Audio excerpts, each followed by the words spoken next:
So this date actually happened 2 years ago. We went to my favorite restaurant, which is called Bo Weevil, and the parking lot is behind it. You have to go down this narrow alley. So when I get through the alley, I see this BMW that's all blacked out. Like, you could tell they put extra tinting on it, and the lights were still on. So I could tell it was him because he told me that he was still in the car waiting for me. I went inside, and then I texted him and said, hey, I'm inside. It was already somebody at the hostess stand ahead of me, so I just waited. And then when he came in, I said, hey, how are you? And then I saw somebody came in with him. So then when we got up to the hostess stand, she said, is it going to be 3? And I said, yeah, I guess so. I'm a regular, and I'm thinking the server knows me pretty well. So I'm like, let me give her some clues. My body language was off. I was kind of like fidgety, and I am a sweet tea connoisseur.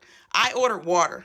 I'm thinking she gonna know that that's a red flag. She didn't notice. I'm trying to keep it cool, but I'm trying to plan my exit strategy. I do have a safe word with my friends because unfortunately I run into a situation where I got stuck on a boat dock on the first date for about 4 hours and I couldn't figure out how to get out of that. So I text one of my friends the safe word. My friend who was in town was about 45 minutes away and she couldn't get to me. So I was like, I'm gonna have to wait this out. So he tells me that the guy that's with us is his brother. It's actually his cousin. So after sitting there awkwardly for about 5 minutes, I finally say, hey, I wasn't expecting you to bring your cousin.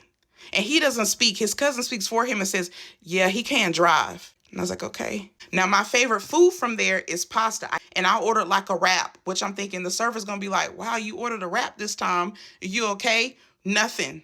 I was so nervous that I didn't even talk much because all I could think about was their car was at the beginning of the alley. So they were going to just try to put me in the car and take me. We didn't talk much. I didn't ask no questions. He didn't ask me any questions. We just sat there eating awkwardly. So not too long after we started eating, the cousin took a phone call and he was like, I'll be right back. And he left. So she finally brings the check and I could see the check was probably like about $45.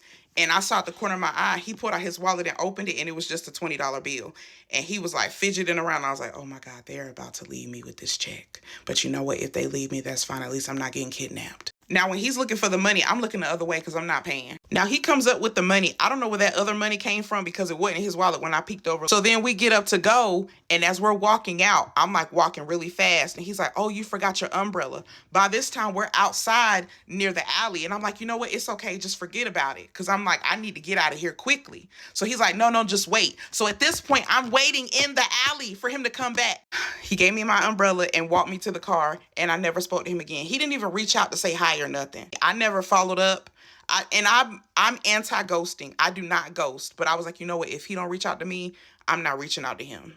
So I'm safe. And that prayer of, I pray that this is my last first date in Jesus' name, is said to be true because I haven't been on a date since then.